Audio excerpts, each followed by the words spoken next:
Imaginez le concurrent le moins crédible possible sur la grille de départ des 500 miles d'Indianapolis. Pas une vieille voiture rafistolée, pas un pilote sans expérience. Non, un escargot, une petite créature que tout le monde associe à la lenteur, au silence et aux traces brillantes laissées sur une feuille de salade. Sur le papier, l'idée semble presque trop absurde pour fonctionner. Pourtant, c'est justement cette absurdité qui donne à Turbo son énergie. Le film ne cherche pas à nous convaincre qu'un escargot peut raisonnablement devenir champion. Il nous demande plutôt pourquoi nous avons tellement besoin que les rêves restent raisonnables. Sorti en 2013, ce long-métrage de DreamWorks Animation arrive à une période particulièrement chargée pour le cinéma d'animation. Les studios rivalisent alors de mondes colorés, de personnages bavards et d'aventures familiales conçues pour plaire aux enfants sans perdre complètement les adultes. Turbo choisit une voie assez directe, prendre le récit classique de l'outsider, celui que personne ne croit capable de gagner, et pousser le contraste jusqu'au bout. Plus le héros paraît inadapté à son rêve, plus son désir devient intéressant, et difficile de trouver plus inadapté à la course automobile qu'un escargot de jardin. En France, le film conserve simplement son titre original, Turbo, et arrive dans les salles le 16 octobre 2013. Quelques mois après sa sortie américaine du 17 juillet, il dure environ 1 h 36 min. Ce n'est donc pas une grande fresque compliquée, mais une aventure rapide, accessible, construite comme une montée progressive vers une course gigantesque. Le réalisateur David Soren, qui signe ici son premier long-métrage, ne vient pourtant pas de nulle part. Cet artiste canadien a passé des années à travailler sur les histoires et les storyboards de production animée. Autrement dit, avant de diriger, il a appris à raconter avec des images, à trouver le bon geste, le bon rythme et la bonne réaction d'un personnage.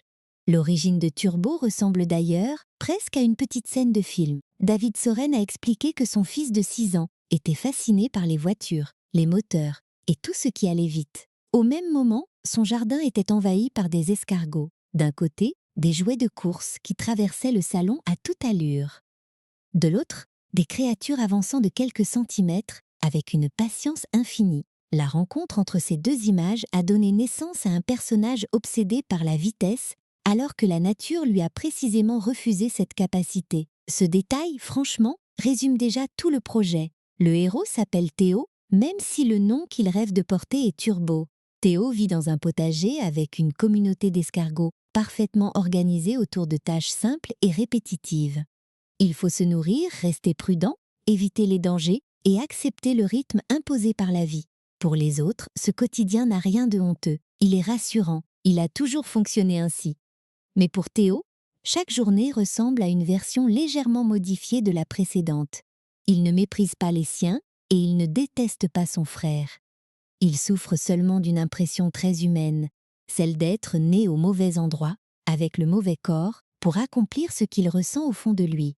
Son frère Chet représente exactement l'autre manière de regarder le monde. Chet est prudent, responsable et constamment inquiet. Quand Théo voit une possibilité, Chet voit un risque. Quand Théo imagine une victoire, Chet imagine déjà l'accident qui pourrait la précéder. On pourrait croire que le film oppose simplement le courage à la peur, mais ce serait trop facile. Chet n'est pas lâche. Il connaît les dangers réels qui entourent les escargots, les oiseaux, les machines, les humains, le moindre objet qui tombe sans prévenir. Sa prudence est une forme d'amour. Il voudrait protéger son frère d'un monde qui ne pardonne pas facilement aux créatures fragiles. C'est là que le film commence à devenir plus intéressant qu'une simple plaisanterie sur la lenteur. Théo ne se contente pas de vouloir aller vite pour impressionner les autres. La vitesse lui donne une identité. Lorsqu'il regarde son idole, le pilote Guy Gagné, il ne voit pas seulement un champion dans une voiture puissante, il voit quelqu'un qui semble entièrement à sa place. Le pilote sait où il va, tout le monde connaît son nom et des milliers de personnes observent chacun de ses mouvements. Théo, lui, se sent invisible au milieu du potager. Son rêve de course cache donc un autre besoin. Être reconnu comme la personne qu'il pense pouvoir devenir. Vous vous souvenez peut-être de cette sensation, surtout quand vous étiez plus jeune. Vous aviez une idée que les adultes trouvaient irréaliste ou une passion qui ne correspondait pas à ce que votre entourage imaginait pour vous. Le conseil raisonnable était souvent de choisir quelque chose de plus sûr. Turbo transforme ce conflit en image immédiate. Pas besoin d'un long discours, il suffit de voir un escargot essayer d'améliorer son temps sur une petite distance pour comprendre à quel point le monde se moque de son ambition. La scène est drôle, mais elle contient aussi une vraie douleur. Théo s'entraîne pour une compétition qui, aux yeux des autres, n'existe même pas. Le potager devient alors une sorte de miniature de la société. Chacun a sa fonction, chacun connaît les règles, et toute tentative de sortir du cadre paraît dangereuse. Théo n'est pas rejeté avec cruauté. C'est plus subtil que cela. On le considère comme un rêveur sympathique qui finira bien par se calmer. Et parfois, être gentiment ignoré peut être encore plus frustrant qu'être ouvertement combattu. Personne ne pense vraiment qu'il réussira, donc personne ne juge nécessaire de l'arrêter. Son rêve est traité comme une fantaisie passagère, puis le monde lui rappelle brutalement pourquoi les autres sont prudents. Le travail dans le jardin est menacé par des machines humaines gigantesques à l'échelle des escargots. Un simple appareil de jardinage devient une catastrophe mécanique. Cette différence d'échelle est l'une des meilleures idées visuelles du film. Pour nous, un tuyau, une tondeuse ou une roue sont des objets ordinaires. Pour Théo et Chet, ce sont des forces presque monstrueuses. Le réalisateur peut ainsi filmer le quotidien comme un film d'action, tout en gardant le point de vue d'un animal minuscule. Après une nouvelle déception, Théo se retrouve seul, loin de la sécurité de son groupe. La nuit, la ville humaine lui apparaît comme un univers immense, bruyant et dangereux. Il observe une course de rue et s'approche d'une voiture modifiée. C'est évidemment une très mauvaise idée, mais c'est aussi le moment où son obsession le conduit littéralement à l'intérieur du monde qu'il admirait de loin. Aspiré dans le système du véhicule, il traverse une expérience impossible au contact du moteur et du gaz, propulsant la voiture. Son corps absorbe cette énergie, comme si son désir de vitesse trouvait soudain une réponse mécanique. Au réveil, Théo n'est plus tout à fait le même. Sa coquille produit des effets qui rappellent une automobile, et surtout, il peut désormais se déplacer à une vitesse inimaginable. Le film ne tente pas de donner une explication scientifique crédible. Il assume pleinement le conte. Une transformation magique s'est produite, simplement habillée avec les codes du tuning, des néons et des moteurs. Ce mélange fonctionne parce qu'il respecte la logique émotionnelle du personnage. Théo voulait tellement devenir rapide que l'univers finit par lui accorder ce pouvoir. Mais obtenir exactement ce que l'on souhaite ne résout jamais tout. Souvent, c'est là que les vrais problèmes commencent, car devenir rapide ne signifie pas immédiatement devenir champion. Théo possède une capacité extraordinaire, mais aucune expérience réelle de la compétition, aucune équipe, aucun moyen d'entrer dans une course officielle, et presque personne pour croire que son pouvoir peut mener quelque part. Il découvre aussi que changer physiquement ne suffit pas à effacer les tensions avec Chet. Son frère ne voit pas un miracle rassurant. Il voit une nouvelle raison de s'inquiéter. Théo, grisé par cette liberté soudaine, prend davantage de risques. Chet, lui, comprend que la vitesse peut multiplier les conséquences d'une erreur. Cette relation donne au début du film son cœur émotionnel. Théo et Chet ne sont pas seulement le rêveur et le rabat-joie. Ils sont deux frères qui ont peur de se perdre. Théo craint qu'en restant dans le potager, il finisse par abandonner la partie la plus vivante de lui-même. Chet craint qu'en poursuivant son rêve, Théo se détruise réellement. Les deux ont raison à leur manière. C'est ce qui empêche leur conflit de devenir artificiel. Derrière les plaisanteries, il y a une question assez sérieuse. Jusqu'où peut-on soutenir quelqu'un qu'on aime quand son ambition semble dangereuse? Le destin les arrache bientôt à leur environnement familier. Après une série de dangers, les deux frères se retrouvent dans un centre commercial où un vendeur de tacos nommé Tito organise des courses d'escargots miniatures. Là, Turbo découvre une petite équipe de concurrents hauts en couleur, chacun avec sa coquille décorée comme une voiture personnalisée. Pour la première fois, il rencontre des escargots qui ne considèrent pas la course comme une idée ridicule. Bien sûr, leur compétition n'a rien à voir avec Indianapolis, mais symboliquement, c'est énorme. Théo vient enfin d'entrer dans un lieu où son désir possède un langage, des règles et un public. Tito joue alors un rôle essentiel.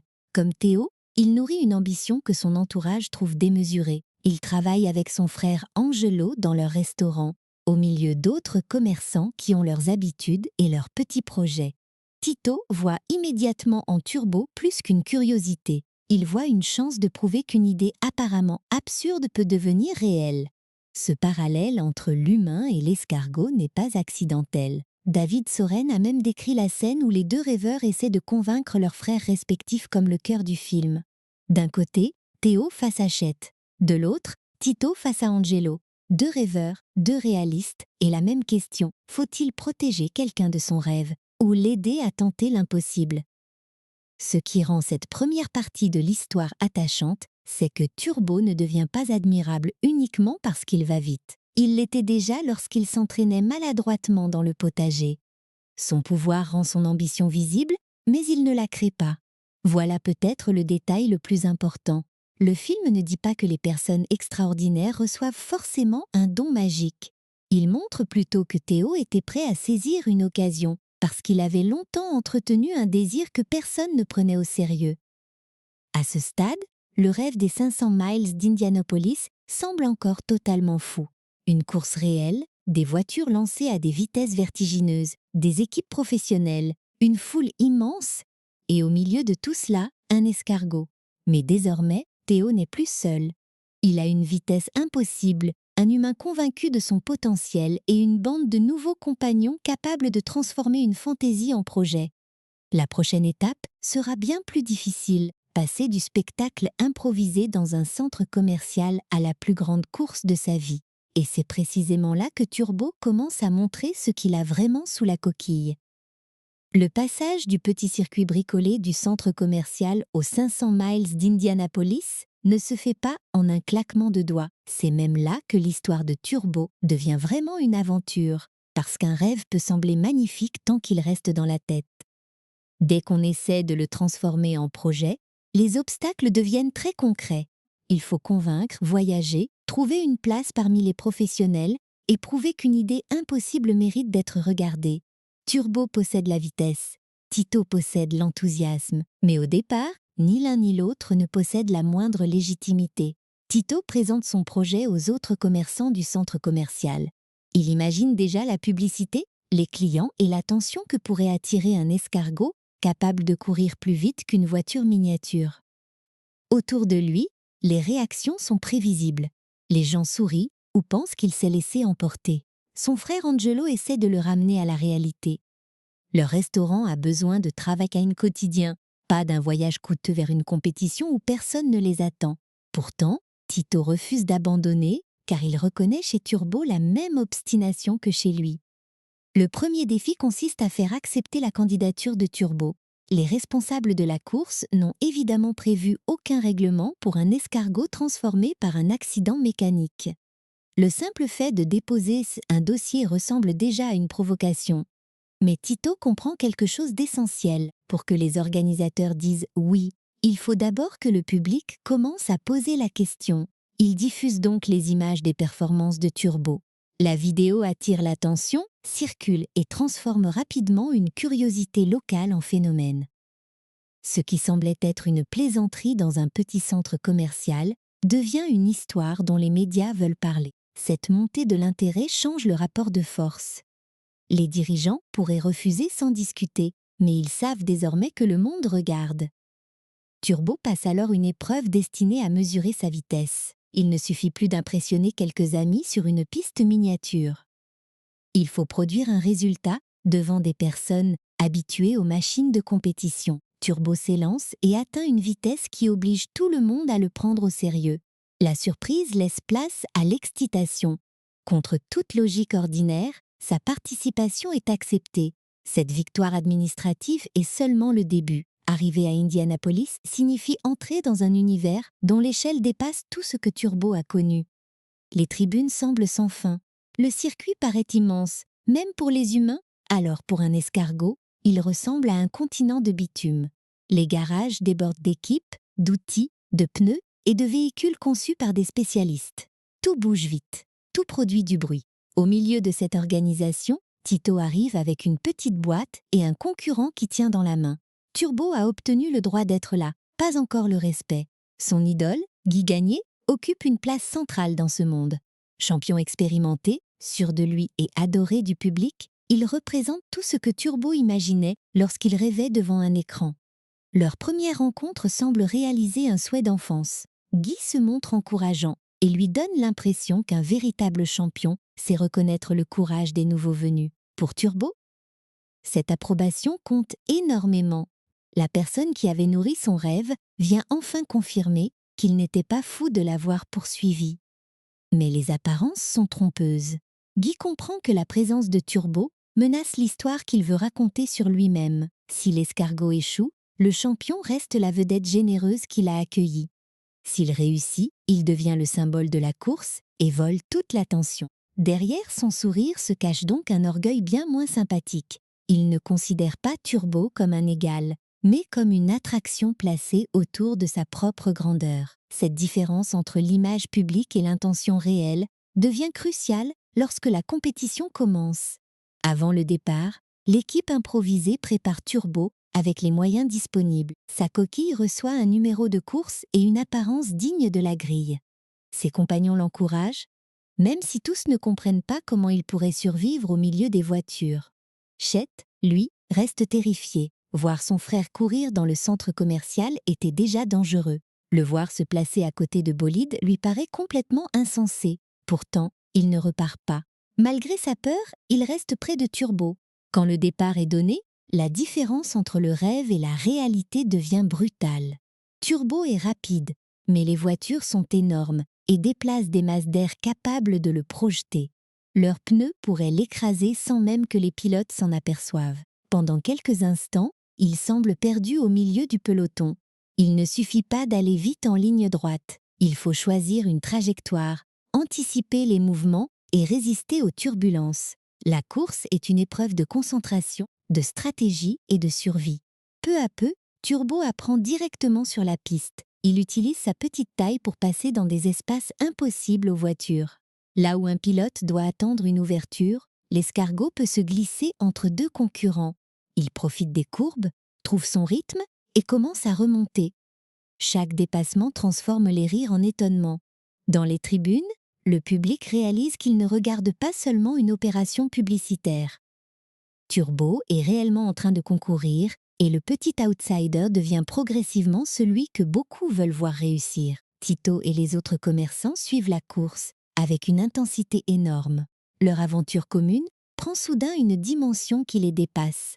Ils ne regardent plus le petit spectacle conçu pour attirer quelques clients, mais un événement suivi par une foule gigantesque. Même Angelo, qui doutait le plus, commence à comprendre pourquoi son frère n'a pas voulu lâcher. Le rêve de Tito n'était pas seulement une fuite loin du travail quotidien. Il avait vu une possibilité réelle là où les autres ne voyaient qu'un animal étrange. La progression de Turbo attire aussi l'attention de Guy Gagné. Le champion découvre que l'escargot ne disparaît pas au fond du classement. Au contraire, il se rapproche. Le mentor souriant laisse alors place à un concurrent prêt à protéger sa position par tous les moyens. Lorsqu'il se retrouve proche sur la piste, Guy révèle sa véritable nature. Il explique à Turbo que les rêves sont utiles pour ceux qui regardent, mais que la victoire appartient aux champions établis. Ce moment détruit l'image idéale que Turbo s'était construite. La déception est profonde parce que Guy n'était pas seulement un adversaire. Il était la preuve vivante que Turbo utilisait pour croire en lui-même. Découvrir son mépris oblige l'escargot à séparer son rêve de son idole. Il ne peut plus avancer pour lui ressembler ni attendre son approbation. Il doit courir pour ses propres raisons. Cette rupture arrive au pire moment, alors que la fatigue et le danger augmentent. Pourtant, elle lui donne aussi une liberté nouvelle. Guy Gagné n'est plus un modèle inaccessible. Il est simplement le concurrent qu'il faut dépasser. La course bascule lorsqu'un accident majeur se produit. Plusieurs voitures se heurtent et la piste se transforme en chaos. Des pièces volent, les véhicules s'immobilisent et un immense carambolage bloque presque entièrement le passage. Pour Turbo, les conséquences sont terribles. Sa coquille est endommagée et le système qui lui permettait d'atteindre sa vitesse extraordinaire cesse de fonctionner correctement. Après avoir parcouru tout ce chemin grâce à ce pouvoir, il se retrouve soudain presque aussi lent qu'avant. La ligne d'arrivée est encore devant lui, mais elle paraît à nouveau impossible à atteindre. C'est ici que le film fait un choix simple, mais efficace. Turbo pourrait abandonner en disant qu'il a déjà prouvé beaucoup de choses. Il pourrait considérer sa présence sur le circuit comme une victoire morale. Personne ne lui reprocherait de s'arrêter après un accident pareil. Pourtant, il recommence à avancer, lentement, très lentement. Chaque mouvement lui coûte et le contraste avec les scènes précédentes est immense. Le héros qui rêvait de devenir le plus rapide doit maintenant affronter l'épreuve sous sa forme naturelle, sans le miracle qui l'avait distingué.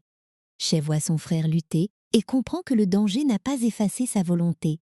Jusqu'ici, il voulait surtout empêcher Turbo de se faire du mal, mais protéger quelqu'un peut parfois signifier autre chose que le retenir.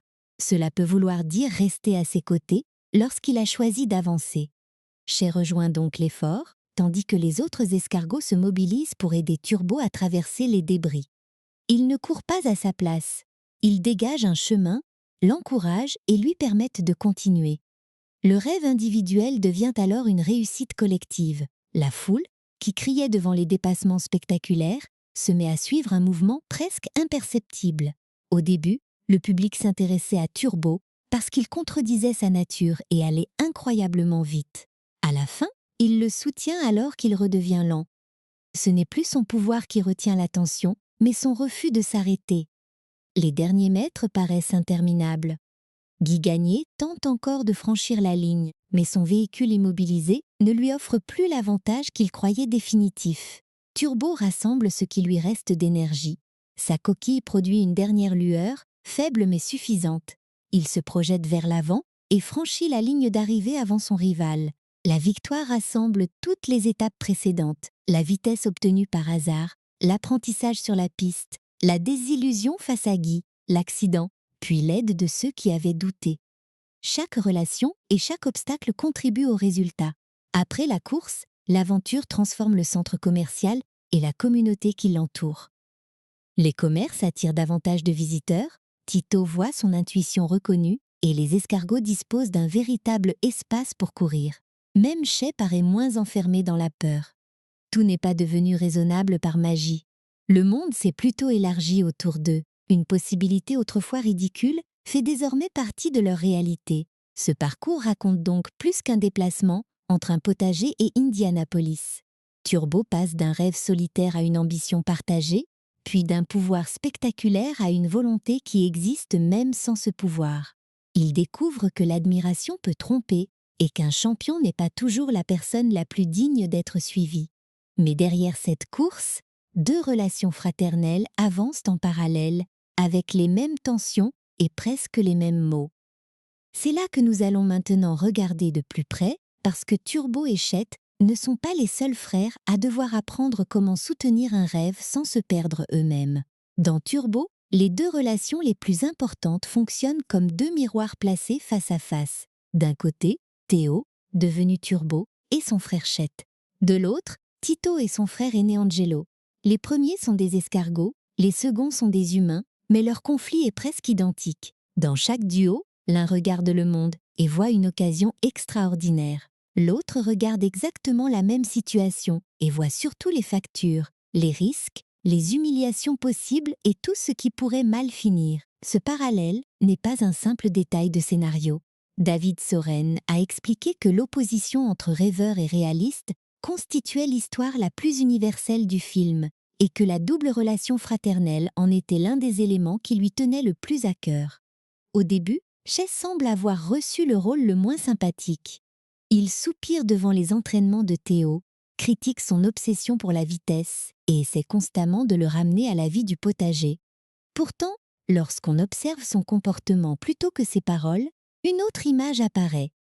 Shay surveille les dangers, organise le travail et intervient quand son frère se met en difficulté.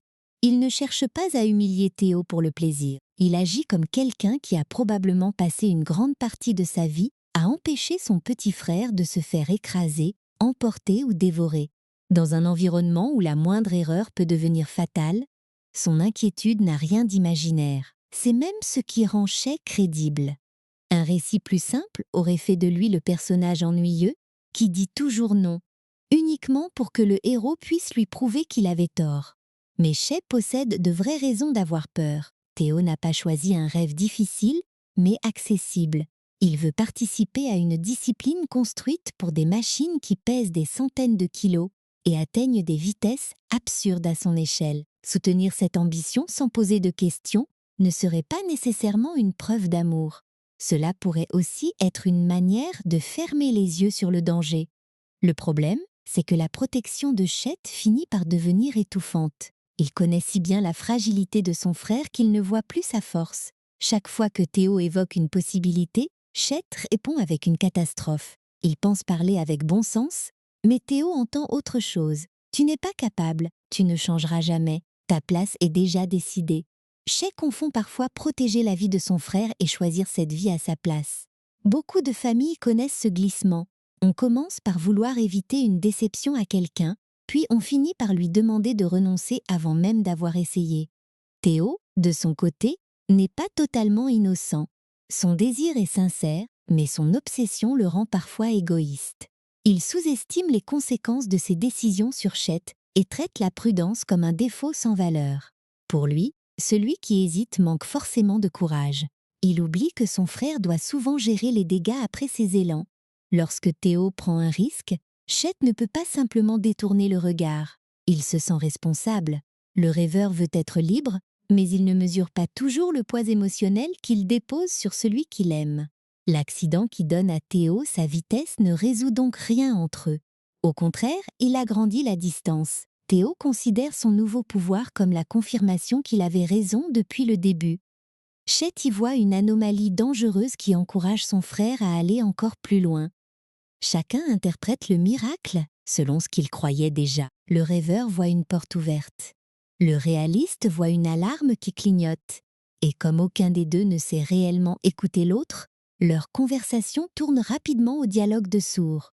Puis Tito entre dans leur vie et le film peut rejouer ce conflit à une échelle humaine. Tito travaille avec Angelo dans un stand de tacos. Il est enthousiaste, inventif et toujours prêt à imaginer une idée susceptible de transformer le centre commercial où ils vivent de leur activité. Les courses d'escargots ne sont pas seulement un passe-temps excentrique. Elles montrent son besoin de créer quelque chose qui lui appartienne, quelque chose de plus grand que la routine du restaurant. Quand il découvre la vitesse de Turbo, il ne voit pas seulement un animal extraordinaire, il voit enfin la possibilité que toutes ses idées cessent d'être considérées comme des distractions. Angelo réagit presque exactement comme Chet. Il pense au travail qui doit être fait, à l'argent qui pourrait être perdu et au ridicule qui retombera sur eux si le projet échoue. Tito lui parle d'Indianapolis avec des étoiles dans les yeux.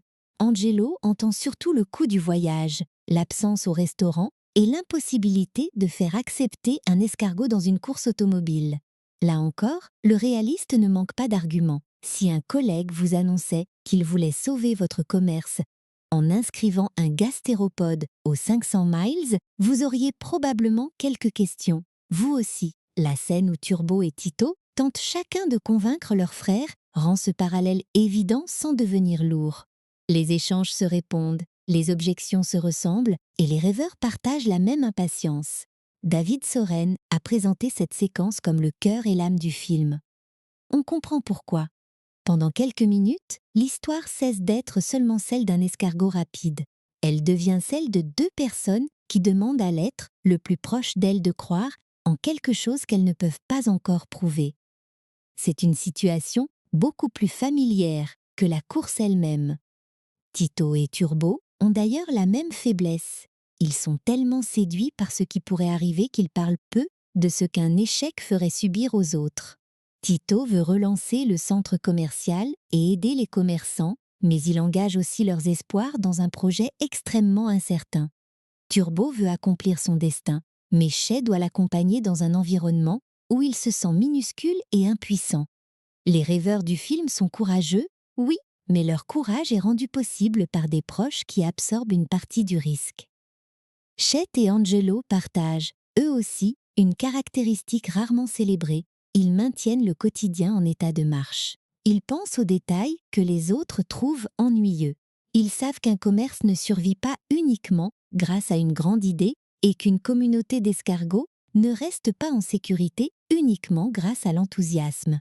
Sans eux, Les rêveurs pourraient se lancer très loin, mais ils n'auraient peut-être plus rien vers quoi revenir. Le film ne dit donc pas que les réalistes sont inutiles. Il montre plutôt qu'ils deviennent un problème lorsqu'ils utilisent leur responsabilité comme une raison pour interdire tout changement. Cette nuance apparaît dans la manière dont les deux frères réalistes évoluent. Ni Chet ni Angelo ne se transforment soudain en aventuriers insouciants. Ils ne renient pas leur personnalité. Chet reste vigilant et Angelo demeure plus pratique que Tito. Leur progrès consiste à comprendre que soutenir un rêve ne signifie pas prétendre que le danger n'existe pas. Cela signifie parfois dire clairement ce qui fait peur, puis choisir malgré tout de rester présent. Ils cessent progressivement de se placer devant leur frère pour l'arrêter et commencent à se tenir à côté de lui. Pour Chet, cette évolution demande un effort immense. La course représente tout ce qu'il redoute: le bruit, la foule, les machines et l'impossibilité de contrôler ce qui va se passer. Il ne peut pas garantir la sécurité de Turbo. Il ne peut même pas toujours l'atteindre. Sa réaction naturelle serait de supplier son frère de revenir dans sa coquille et de rentrer chez eux. Pourtant, lorsque Turbo perd son avantage et se retrouve vulnérable, Chet découvre que son rôle n'est plus de décider si la tentative doit continuer. La décision appartient à Turbo. La sienne consiste à choisir entre l'abandonner à son effort ou l'aider. Ce changement est beaucoup plus fort qu'un simple discours d'excuses. Chet met sa propre peur au service de son frère. Lui qui passait son temps à signaler les obstacles commence à chercher un passage. Sa prudence ne disparaît pas, elle devient utile autrement. Parce qu'il voit les dangers, il peut contribuer à les contourner. Le trait qui semblait empêcher le rêve participe finalement à sa réussite. Voilà une idée assez belle. Grandir ne veut pas forcément dire devenir l'opposé de soi-même. On peut conserver sa nature tout en apprenant à l'utiliser avec plus de générosité. Turbo doit également changer. Il comprend que croire en soi ne donne pas le droit de mépriser ceux qui doutent. Le courage spectaculaire attire facilement l'attention, mais le courage discret de Chet mérite la même reconnaissance. Son frère traverse une situation qu'il trouve terrifiante sans bénéficier, lui, d'une vitesse surnaturelle, ni du plaisir de poursuivre son propre rêve. Il le fait parce que Turbo compte pour lui. Le héros découvre ainsi que l'indépendance absolue était une illusion. Même le concurrent le plus déterminé avance grâce à des personnes qui choisissent de ne pas partir. L'évolution d'Angelo est moins spectaculaire, mais elle complète ce mouvement. Il observe Tito transformer une idée ridicule en événement capable de rassembler le centre commercial. Surtout, il voit que l'enthousiasme de son frère n'est pas une simple fuite devant ses responsabilités.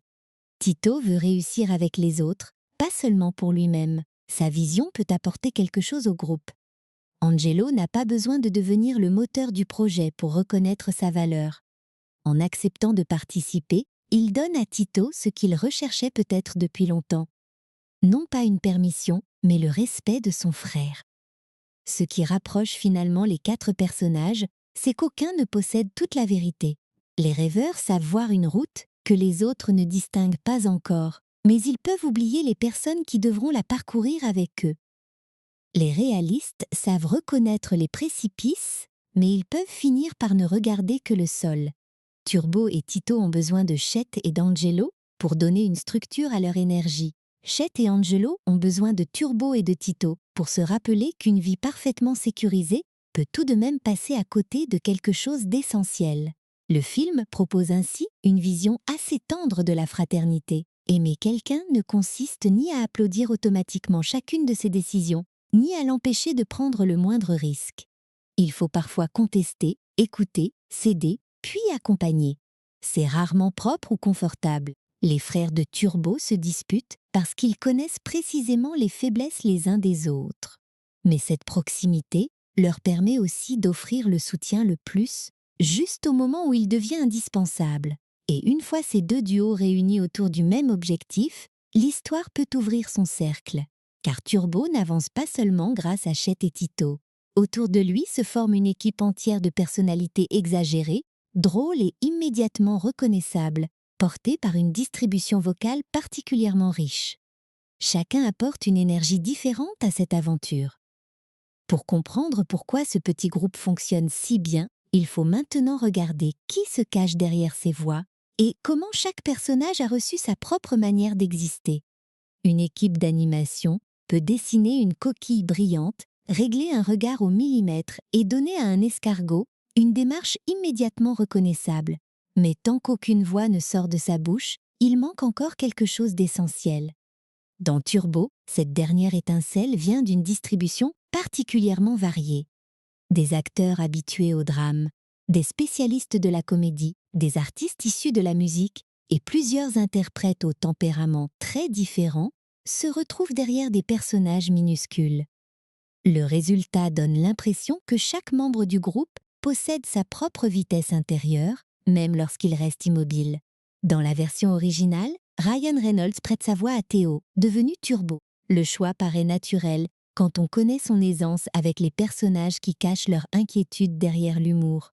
Turbo doit être enthousiaste sans devenir naïf, sûr de son rêve sans paraître totalement inconscient. Sa voix avance souvent plus vite que les événements, comme si le personnage essayait déjà de rejoindre la vie qu'il imagine.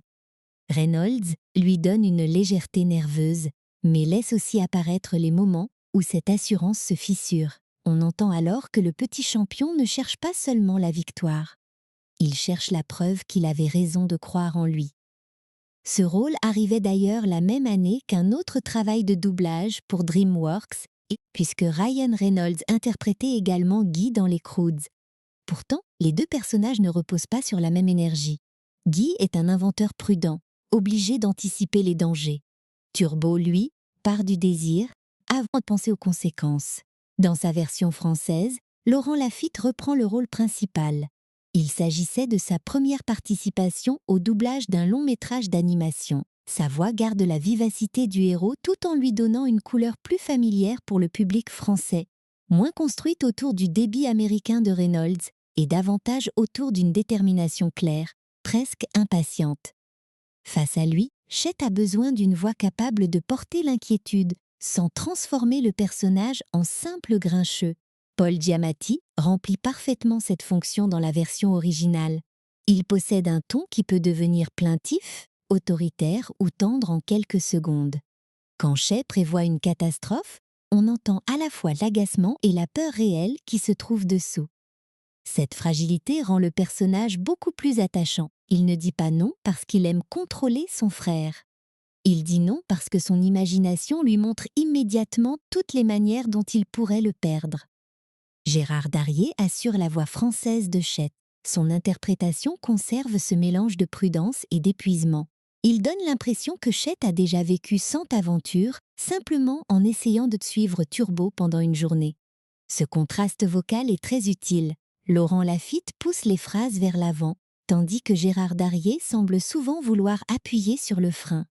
Avant même de regarder l'image, leur rythme raconte donc le conflit entre les deux frères. L'un veut accélérer la vie, l'autre voudrait disposer de quelques secondes supplémentaires pour vérifier que la route est sûre. Chez les humains, Michael Peña interprète Tito Lopez en version originale. Tito avait besoin d'un enthousiasme qui ne sonne jamais comme une stratégie commerciale froide. Lorsqu'il découvre Turbo, il ne calcule pas seulement ce que cet escargot peut rapporter. Il s'émerveille. Peña joue cette sincérité avec beaucoup de chaleur. Il donne à Tito une manière de parler qui rend ses idées énormes presque raisonnables, simplement parce qu'il y croit entièrement. Même lorsque les autres commerçants le regardent comme un rêveur incorrigible, sa voix ne perd pas sa générosité. La version française confie Tito à Emmanuel Garigeau, une voix très présente dans le doublage français. Son interprétation garde l'élan comique du personnage, mais elle sait ralentir lorsque Tito doit défendre son projet devant Angelo. C'est important parce qu'un personnage perpétuellement excité deviendrait vite fatigant. Tito fonctionne lorsqu'on sent qu'il existe un homme responsable derrière ses idées folles. Il travaille, il connaît les difficultés du centre commercial et il veut que son succès profite à toute la petite communauté. Son énergie n'efface donc pas la réalité, elle lui permet d'imaginer une autre réalité possible. Angelo, joué en anglais par Luis Guzmán et en français par Henri Carbalido, répond à Tito avec un poids différent. Sa voix paraît plus posée, plus ancrée dans les obligations quotidiennes. Angelo doit vendre des tacos pendant que son frère rêve de célébrité internationale. Il représente le bruit des factures, des horaires et des responsabilités. Mais la distribution évite de le rendre méchant. Son scepticisme contient une familiarité fraternelle. On comprend qu'il a probablement déjà entendu beaucoup de projets extraordinaires de Tito. Il ne souhaite pas l'écraser, il veut empêcher une nouvelle déception. Puis arrive Guy Lagagne, dont la voix originale est celle de Bill Hader. Le personnage est un champion franco-canadien, construit comme une idole parfaite avant de révéler son orgueil. Hader doit donc jouer deux rôles à l'intérieur du même personnage. Il y a d'abord la vedette souriante, élégante, habituée aux caméras et capable de prononcer exactement les mots que son public veut entendre. Puis le ton se durcit lorsque Turbo devient une menace. La chaleur disparaît sans que la voix change complètement. C'est précisément ce petit déplacement qui rend la révélation efficace.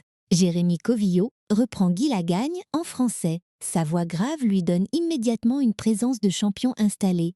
Elle peut sembler protectrice lorsqu'il parle à Turbo, puis devenir intimidante dès que le masque tombe. Le doublage français conserve également le jeu contenu dans son nom. Lagagne ressemble presque à un programme personnel. Ce personnage ne sait exister qu'en gagnant. Il ne supporte donc pas qu'un inconnu, et encore moins un escargot, transforme sa course en histoire dont il ne serait plus le centre. Autour de Turbo se rassemble ensuite une équipe qui fonctionne comme un petit garage de personnalité. Son chef est Will Flash, appelé Whiplash dans la version originale. Samuel L. Jackson lui prête sa voix anglaise, et ce choix suffit presque à expliquer l'attitude du personnage. Will Flash parle comme s'il dirigeait une unité d'élite, même lorsque son équipe participe à des courses artisanales sous les lumières d'un centre commercial. Jackson lui donne une autorité théâtrale, un mélange de sérieux et d'exagération qui transforme chaque conseil en déclaration de guerre. Dans la version française, Franz Confiac porte ce même rôle. Il conserve la puissance du chef tout en laissant passer une vraie affection pour son groupe. Will Flash aime se mettre en scène, mais il n'est pas un faux meneur. Quand la situation devient difficile, il utilise son assurance pour donner du courage aux autres. Sa grande voix dans un corps minuscule résume l'humour général de l'équipe. Aucun de ces escargots n'accepte d'être défini par sa taille. Braise, appelée Burn en anglais, est interprétée par Maya Rudolph dans la version originale et Annie Milon dans la version française. Elle apporte une énergie directe, moqueuse et très sûre d'elle. Braise ne cherche pas à paraître délicate. Elle provoque Chet, s'amuse de sa nervosité et prend souvent le contrôle de leurs échanges. Pourtant, derrière cette force comique, elle représente aussi une forme d'accueil. Chet arrive parmi des inconnus en étant totalement dépassée. Braise le taquine, mais elle l'intègre immédiatement à la dynamique du groupe. Cool Raoul, ou Smooth Move en version originale, porte bien son nom. Snoop Dogg lui donne une décontraction presque musicale. Le personnage semble glisser plutôt qu'avancer, avec une coquille inspirée de l'univers des voitures basses personnalisées. La version française fait appel à Jean-Paul Pitolin, qui conserve cette attitude calme et stylée. Cool Raoul n'a pas besoin de parler fort pour attirer l'attention. Au milieu de personnages qui crient, paniquent ou donnent des ordres, son rythme posé crée une respiration. Snoop Dogg participe aussi à la musique du film, ce qui renforce encore le lien entre la personnalité vocale du personnage et son identité sonore. D-Rap, nommé Skid Mark en anglais, reçoit la voix très vive de Ben Schwartz. Mark Lesser l'interprète en français. Il est nerveux, imprévisible et toujours prêt à transformer une situation banale en défi.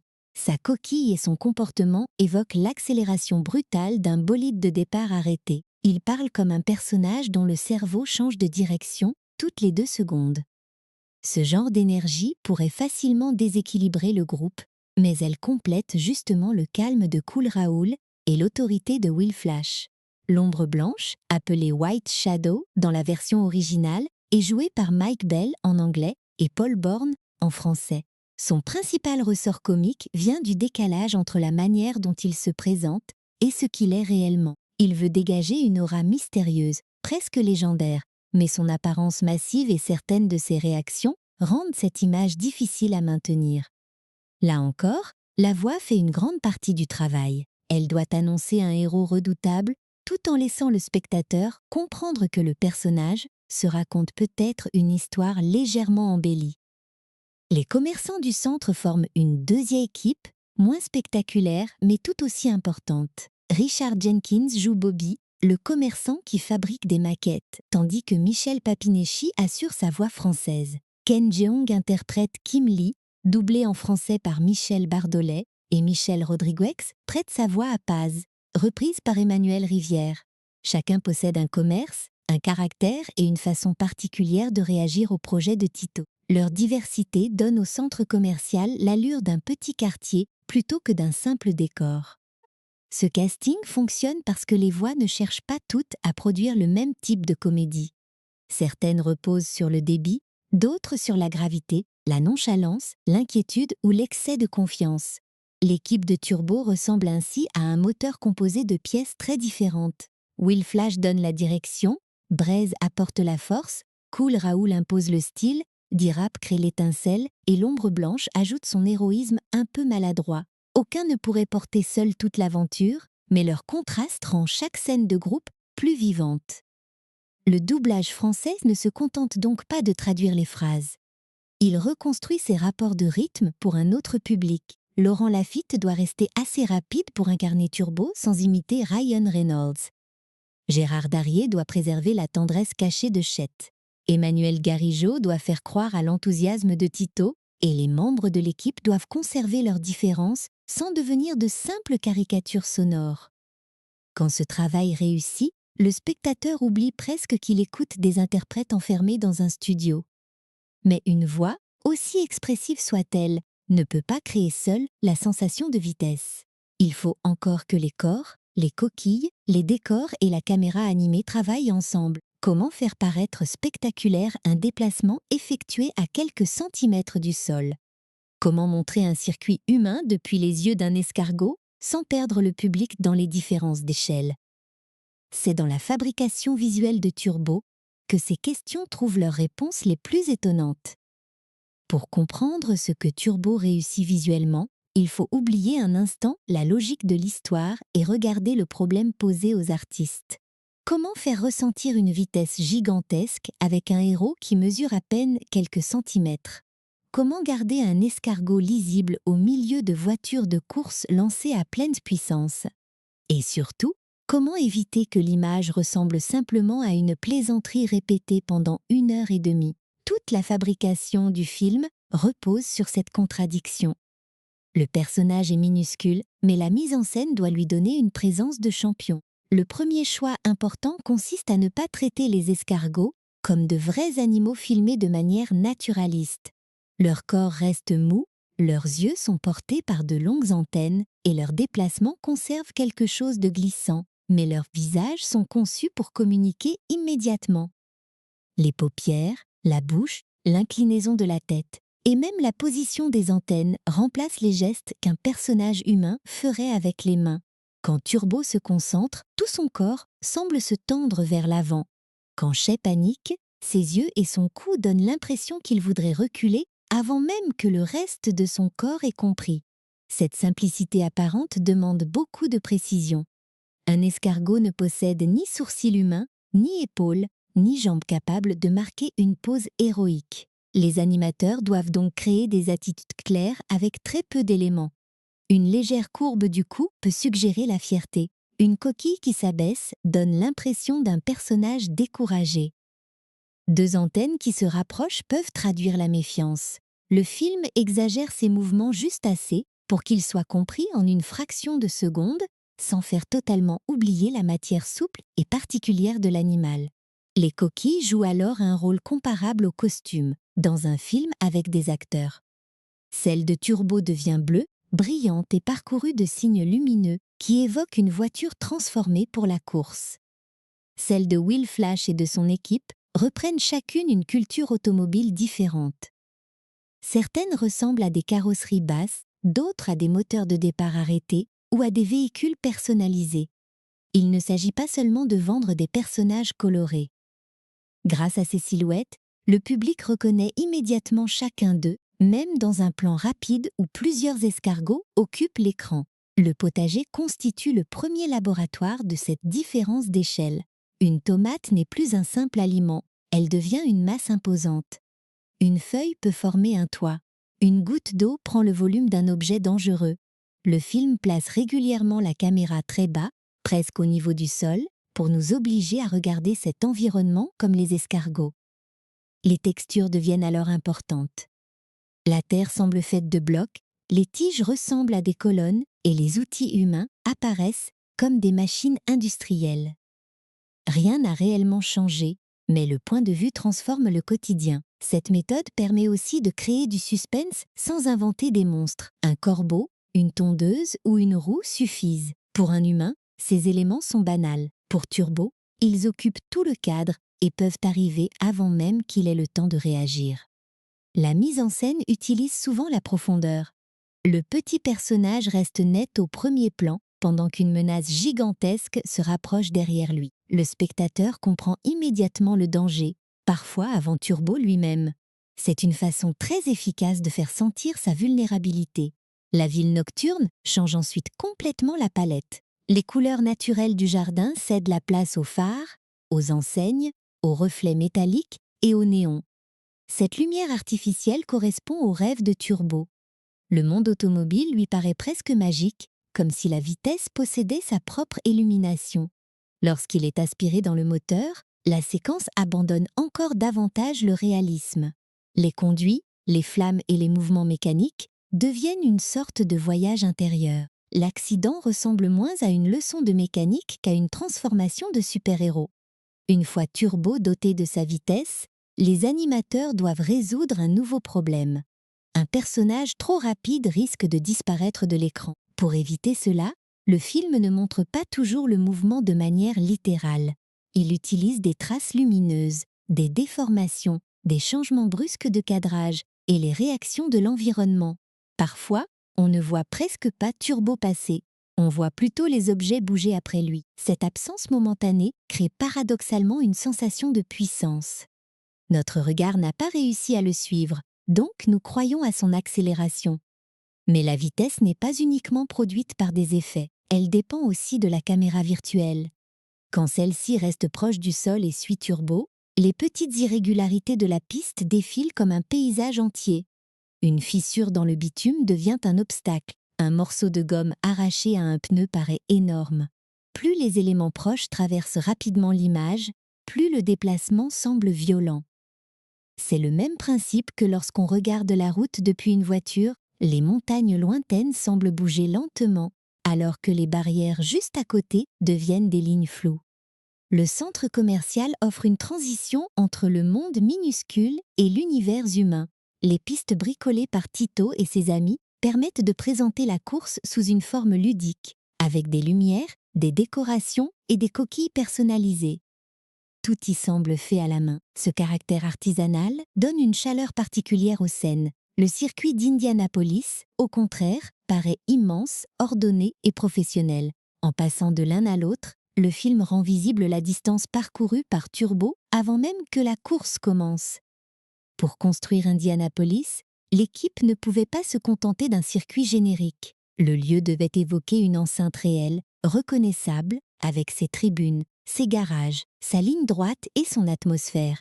DreamWorks a travaillé avec les organisations liées à l'Indianapolis Motor Speedway et a bénéficié des conseils du pilote Dario Franchitti. Cette collaboration concernait notamment la manière dont la course pouvait être vécue depuis le point de vue d'un escargot.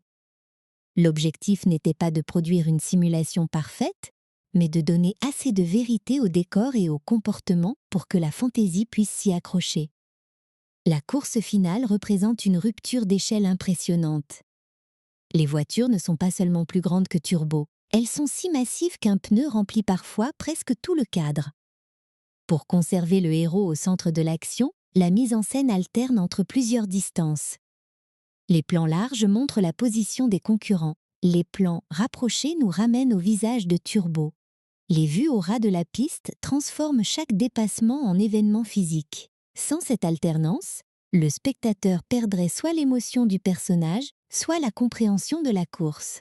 Un outil développé avec Autodesk a aidé l'équipe de mise en page à maintenir les voitures et Turbo correctement liés à la piste, y compris dans les virages inclinés, tout en permettant à la caméra de tourner autour de l'action. Derrière cette description technique se cache un problème très concret. Sur un circuit courbe, avec des véhicules rapides et un personnage microscopique, la moindre incohérence de position peut rendre le mouvement faux. Les artistes avaient besoin d'un système capable de garder tout le monde solidement ancré dans l'espace, tout en leur laissant la liberté de composer des plans spectaculaires. Les effets ajoutent ensuite la matière qui fait croire à l'effort. La poussière, la fumée, les étincelles, les débris et les turbulences ne sont pas de simples décorations. Ils montrent la force des véhicules autour de Turbo. FX Guide a notamment présenté l'usage de Houdini et de la bibliothèque OpenVDB dans les coulisses du film. Ces outils servent à fabriquer et gérer des effets volumétriques complexes, comme la fumée ou certains nuages de particules.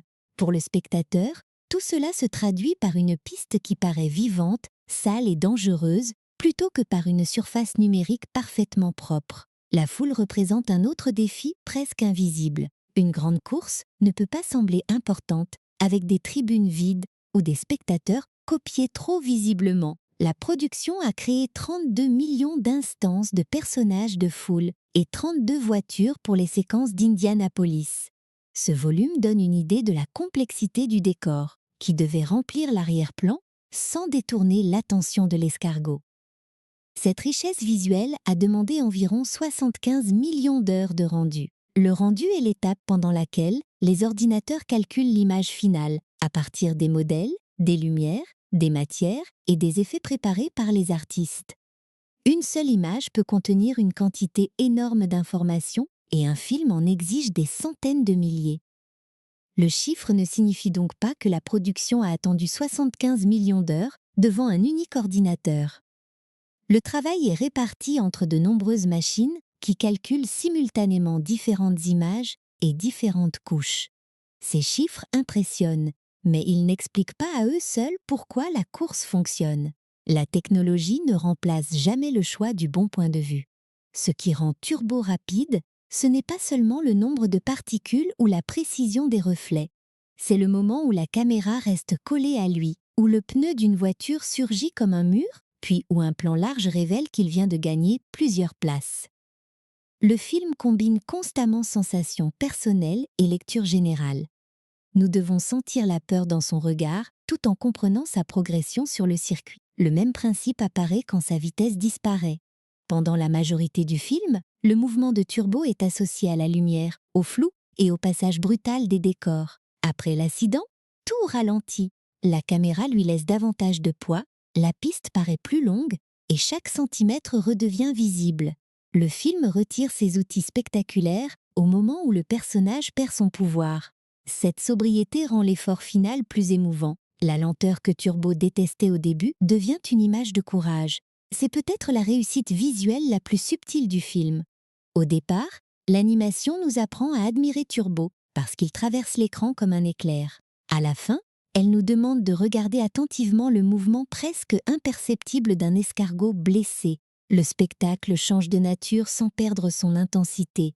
La vitesse a tiré notre regard. La volonté le retient. Derrière les millions d'heures de calcul, les foules numériques et les outils spécialisés, le but reste étonnamment simple.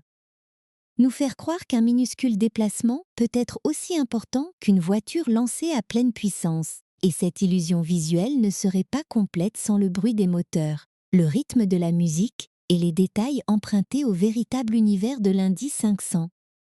Car Turbo ne se contente pas de montrer une course, il veut aussi nous la faire entendre, vibrer et presque ressentir dans le siège. C'est là que le travail sonore et la culture automobile entrent en jeu. On peut regarder Turbo sans connaître une seule règle du sport automobile et comprendre immédiatement ce qui est en jeu.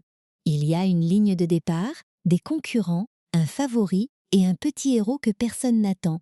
Pourtant, le choix des 500 miles d'Indianapolis n'est pas un simple décor interchangeable.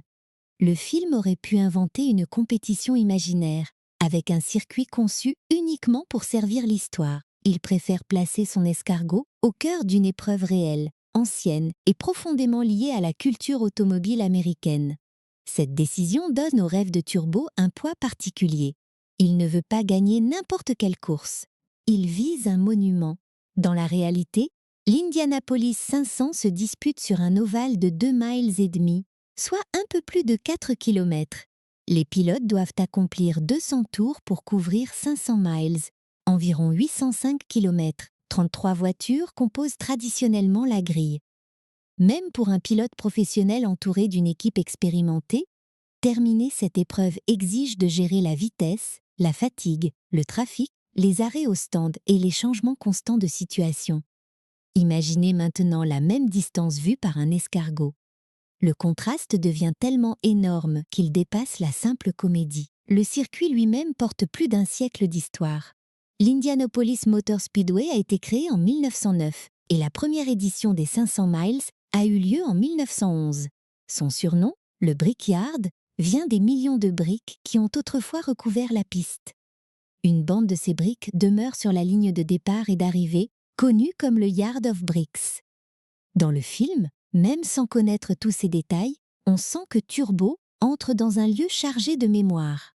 Les tribunes, la tour de contrôle et la ligne droite ne sont pas présentées comme les éléments d'un parc d'attractions. Elles forment un temple de la vitesse. DreamWorks ne voulait donc pas seulement dessiner quelques voitures autour de son personnage. Le studio a collaboré avec les organisations de l'IndyCar et de l'Indianapolis Motor Speedway pour donner à l'environnement une base crédible.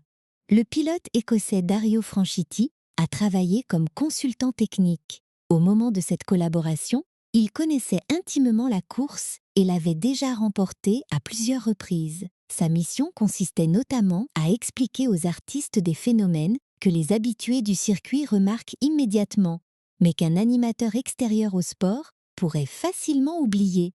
Un exemple paraît minuscule, presque amusant, les morceaux de gomme déposés sur la piste.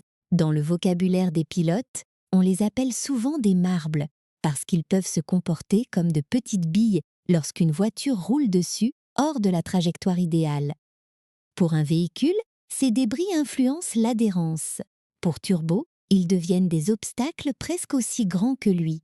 Voilà exactement le genre de détail qui relie la réalité au point de vue fantastique du film. Un phénomène technique authentique se transforme naturellement en élément d'aventure.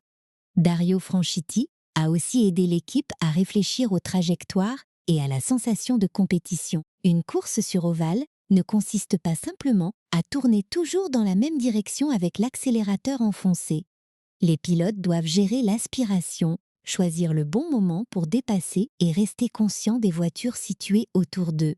À très haute vitesse, une petite modification de ligne peut changer toute une situation. Turbo simplifie nécessairement cette complexité pour rester lisible par un public familial, mais il conserve l'idée que la vitesse seule ne suffit pas. Il faut savoir se placer. La présence de véritables figures de la discipline renforce cette connexion.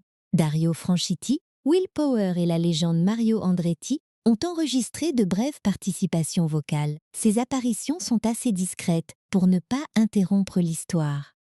Elles fonctionnent plutôt comme un clin d'œil destiné aux amateurs capables de reconnaître une voix ou un nom. Le film ne leur demande pas de devenir des personnages principaux.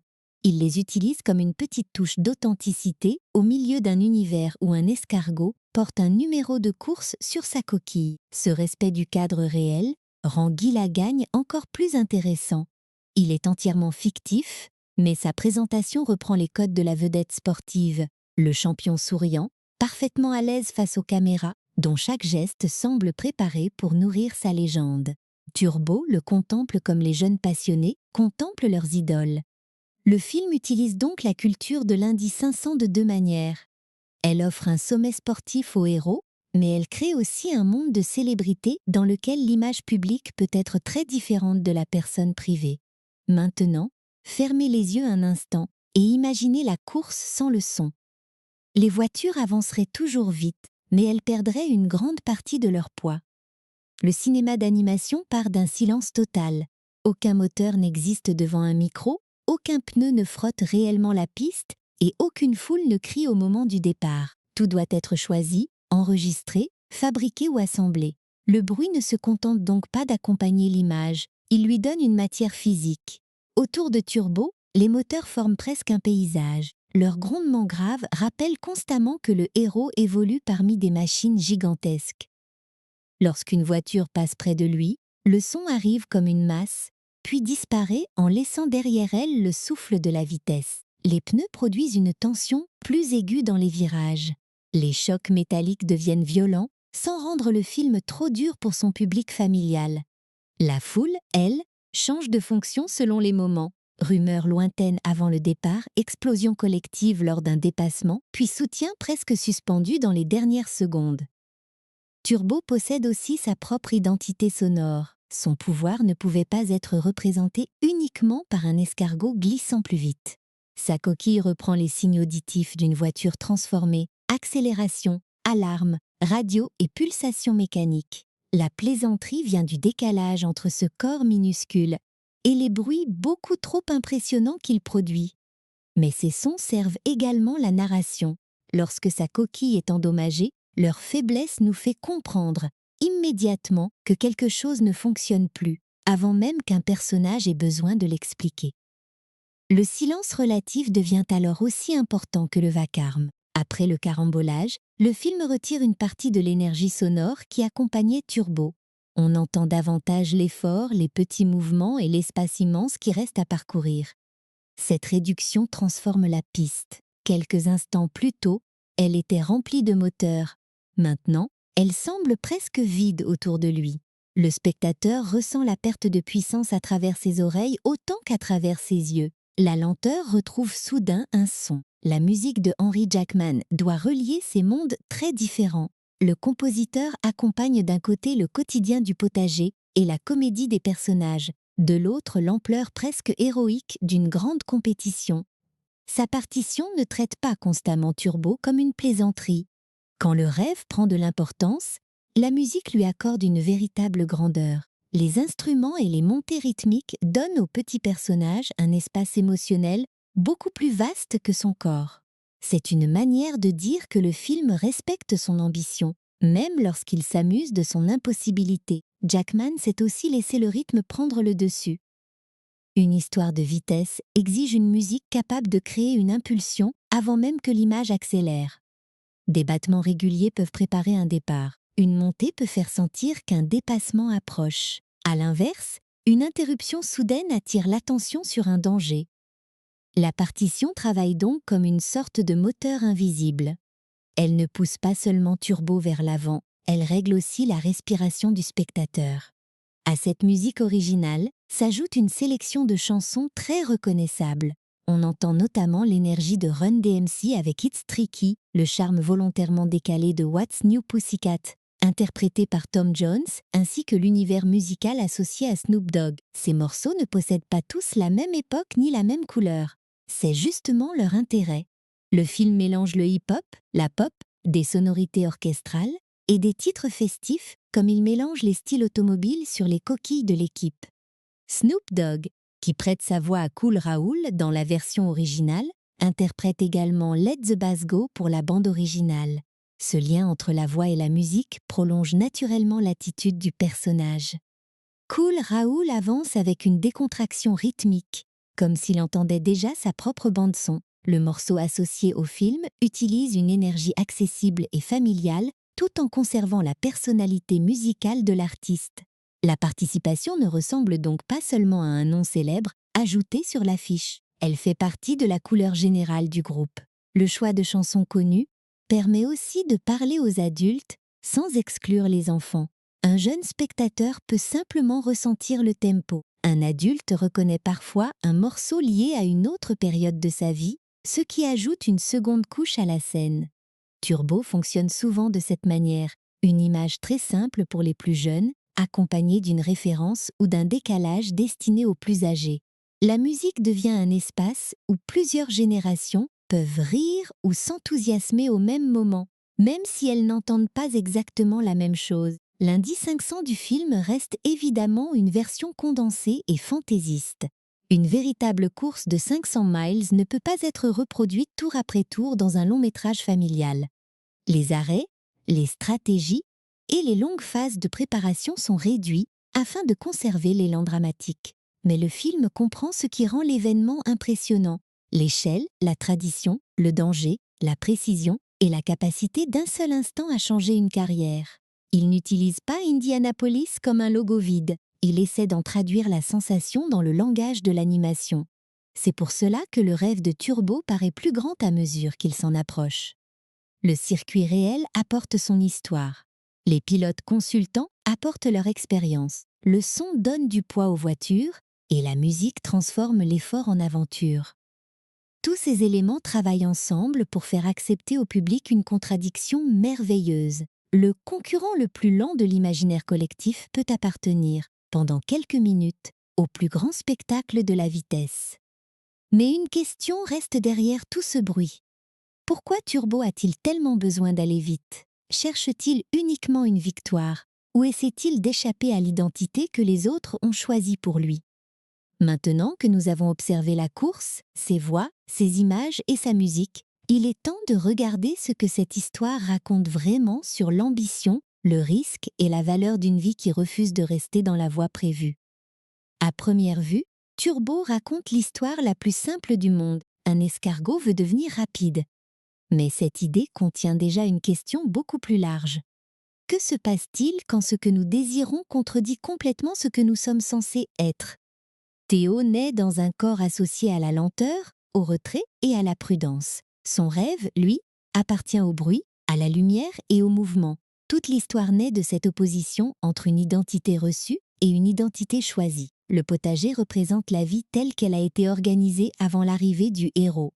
Chaque escargot connaît sa fonction et répète des gestes utiles à la communauté. Rien n'est présenté comme monstrueux dans cette routine. Elle protège, nourrit et rassure. Pourtant, Théo ne parvient pas à y respirer pleinement. Son malaise ne vient pas d'un manque de reconnaissance spectaculaire. Il vient du sentiment que les autres ont décidé à l'avance de la limite de son existence. Il sera lent parce qu'il est escargot, prudent parce que le monde est dangereux, et satisfait parce que cette vie convient à la majorité. Cette pression ressemble à quelque chose que beaucoup connaissent. Une famille, une école ou un milieu professionnel peut nous définir à partir de ce qui paraît raisonnable. On nous explique quel travail nous conviendrait, quelle ambition serait acceptable ou quel risque serait inutile. Ces conseils partent souvent d'une bonne intention. Le problème commence lorsqu'ils ne laissent plus aucune place à la personne concernée. Turbo exagère cette situation pour la rendre visible. Il suffit de regarder un escargot rêver de course automobile pour comprendre pourquoi son entourage juge son désir incompatible avec sa nature. Le film ne dit pourtant pas que l'identité naturelle doit être méprisée. Théo ne devient pas un meilleur personnage lorsqu'il se transforme en copie miniature d'une voiture. Sa vitesse lui donne une possibilité, mais elle ne remplace pas sa personnalité. Il garde ses peurs, son enthousiasme, son besoin d'être reconnu et sa tendance à foncer avant de réfléchir. Son pouvoir ne résout pas le conflit intérieur. Il le rend seulement impossible à ignorer. C'est une nuance importante, car beaucoup de récits présentent la transformation comme une solution complète. Ici, changer de capacité ne suffit pas à apprendre qui l'on veut devenir. Le nom Turbo joue un rôle central dans cette construction. Théo est le nom reçu, celui du potager et de la vie connue. Turbo est le nom choisi, celui qui annonce la vitesse avant même qu'elle existe. En se nommant ainsi, le héros ne décrit pas seulement une performance. Il affirme que son identité ne dépendra pas uniquement du regard des autres. Le geste paraît enfantin, mais il demande du courage, se présenter comme la personne que l'on espère devenir, au risque d'être jugé ridicule. Bien sûr, cette affirmation possède aussi un danger. À force de vouloir être Turbo, Théo peut avoir honte de rester Théo. La lenteur lui paraît alors comme une faiblesse à effacer, pas comme une partie de lui-même. Le film corrige cette idée dans le dernier mouvement de la course. Lorsque sa coquille perd sa puissance, le héros ne peut plus compter sur ce qui faisait de lui une exception. Il redevient physiquement l'escargot que le monde avait toujours vu. Pourtant, c'est précisément à ce moment qu'il accomplit son geste le plus admirable. La valeur du personnage ne résidait donc pas dans son accélération. Elle résidait dans la volonté qui existait avant elle et qui lui survit. Cette scène transforme aussi le sens de la persévérance. Continuer n'est pas toujours spectaculaire.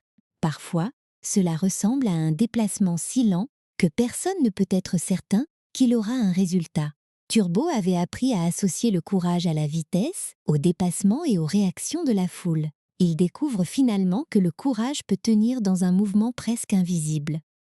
Avancer de quelques centimètres lorsqu'on a perdu son principal avantage demande peut-être plus de force que d'accélérer lorsque tout fonctionne, mais le film ne glorifie pas aveuglément l'obstination. Il existe une différence entre poursuivre un but et refuser toute réalité. Théo prend parfois des risques insensés et oblige ses proches à en supporter les conséquences. Sa détermination devient positive lorsqu'elle accepte l'aide, l'apprentissage et la responsabilité. Le message n'est donc pas « croyez très fort » et ignorez tous ceux qui vous mettent en garde. Il ressemble plutôt à ceci. Ne laissez pas la peur des autres décider seule de votre vie, mais ne confondez pas non plus le courage avec l'absence de prudence. Chet incarne cette tension. Sa peur n'est pas inventée, puisque presque tous les dangers qu'il imagine finissent réellement par apparaître. Les machines menacent les escargots, la ville est dangereuse et la course peut tuer un concurrent aussi petit que Turbo. Le film ne prouve jamais que Chet avait tort de s'inquiéter. Il montre seulement qu'une inquiétude exacte peut tout de même conduire à une mauvaise décision lorsqu'elle devient le seul critère. Le risque existe, mais l'absence totale de risque possède également un prix, celui d'une vie vécue sans jamais tester ses possibilités. Cette idée prend une forme différente chez Tito. Son ambition n'est pas physique, mais sociale et professionnelle. Il veut que le centre commercial sorte de l'ombre et que ses idées soient reconnues. Comme Turbo, il est entouré de personnes qui savent expliquer pourquoi son projet ne fonctionnera pas. Leur logique est solide. Pourtant, Tito voit dans l'escargot rapide une occasion que les raisonnements habituels ne peuvent pas mesurer. Le film rapproche ainsi le rêve d'un sportif et celui d'un petit entrepreneur. Dans les deux cas, le héros doit convaincre avant de pouvoir prouver. Ce parallèle donne à l'histoire une dimension assez humaine. Les rêves ne naissent pas toujours dans des lieux prestigieux. Ils apparaissent parfois derrière un comptoir, dans un jardin ou au milieu d'un centre commercial que presque personne ne remarque. Tito ne dispose pas d'un grand réseau, d'une équipe de spécialistes ou d'une fortune. Ce qu'il possède, c'est une capacité à reconnaître une possibilité avant qu'elle ne devienne évidente. Son mérite ne consiste pas seulement à croire en Turbo, il consiste à agir pendant que les autres se contentent de sourire. Agir ne garantit cependant rien. Le film laisse une grande place à la chance. Théo reçoit son pouvoir à la suite d'un accident improbable. Sans cette transformation, il n'aurait jamais pu accéder à la course de la même manière. Cette présence du hasard pourrait affaiblir le message si toute la réussite dépendait uniquement du miracle. Mais l'histoire prend soin de montrer que l'accident n'accomplit rien à sa place. Il donne une ouverture. Théo doit ensuite apprendre, convaincre, supporter la pression et continuer lorsque le pouvoir cesse de l'aider. Guy Lagagne représente l'autre côté de cette question. Lui possède déjà le talent, la reconnaissance et le statut dont Turbo rêve. Pourtant, ces avantages ne l'ont pas rendu généreux. Au contraire, il a construit son identité autour de la victoire, au point de voir chaque nouveau concurrent comme une menace personnelle. Il ne court plus seulement pour se dépasser, il court pour protéger l'image du champion que tout le monde admire. La réussite, lorsqu'elle devient la seule source de valeur personnelle, peut donc produire une peur aussi forte que l'échec. La différence entre Guy et Turbo ne tient pas uniquement à leur position dans la course. Elle concerne leur rapport aux autres. Guy veut rester au-dessus du groupe. Turbo finit par comprendre qu'il ne peut avancer qu'avec lui. Les encouragements de Tito, le soutien de Chet et l'aide des autres escargots ne diminuent pas son mérite. Ils rendent son parcours possible. Le film refuse ainsi le mythe du champion entièrement solitaire. Même le rêve le plus personnel se construit grâce à un réseau de confiance, de travail et parfois de sacrifice. Cette dimension collective devient particulièrement visible quand les autres escargots aident Turbo à poursuivre. Ils ne reçoivent pas la médaille à sa place et ne possèdent pas son pouvoir. Pourtant, leur intervention empêche la réussite de devenir une histoire purement individuelle. Chacun apporte quelque chose, un passage dégagé, un encouragement, une présence ou une idée. L'équipe ne transforme pas Turbo en héros. Elle lui permet de rester lui-même au moment où il pourrait abandonner. Le film parle aussi du regard du public. Au début, les autres observent Théo comme un personnage amusant qui refuse d'accepter l'évidence. Après sa transformation, ils l'observent parce qu'il constitue une curiosité. Pendant la course, il commence enfin à le considérer comme un véritable concurrent. Cette évolution montre à quel point le jugement collectif dépend souvent de la performance visible. Tant que le rêve reste secret ou maladroit, il semble ridicule. Dès qu'il produit un résultat, tout le monde prétend parfois qu'il était fascinant depuis le début. Turbo ne peut donc pas construire sa valeur uniquement à partir des applaudissements. La foule change trop vite. Elle peut rire, admirer, puis oublier. Guy Lagagne s'est laissé enfermer par ce regard extérieur.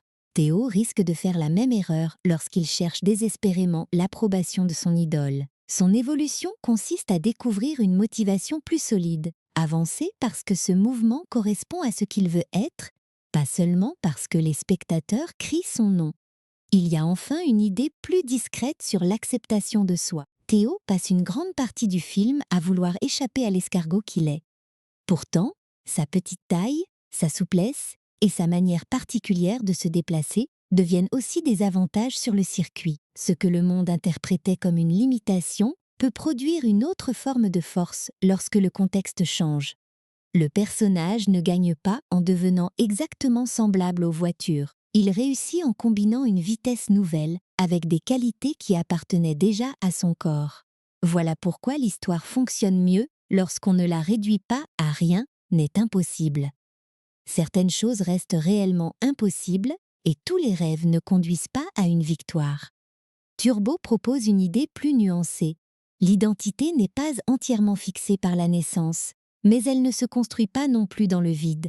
Elle apparaît dans la rencontre entre ce que nous recevons, ce que nous désirons, les occasions qui surgissent et les personnes qui acceptent de marcher ou de glisser à nos côtés. Au bout du compte, Théo ne cesse pas d'être un escargot, Shay ne cesse pas d'être prudent, Tito ne devient pas soudain un grand industriel, et Angelo ne se transforme pas en rêveur extravagant. Chacun conserve sa nature, mais apprend à l'élargir. C'est peut-être la leçon la plus attachante du film. Grandir ne signifie pas forcément abandonner ce que l'on est. Cela peut simplement vouloir dire refuser que cette définition soit trop petite.